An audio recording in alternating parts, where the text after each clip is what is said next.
সিঁদুর খেলার পরে যাবে বিসর্জন,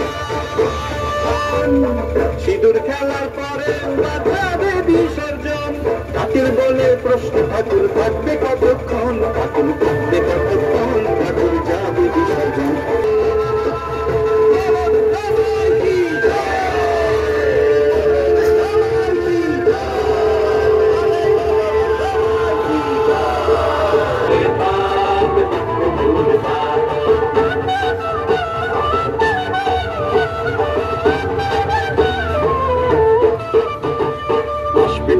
পঞ্চমীতে কুমোর বাড়ি থেকে লরির ওপর হলবে মিলি।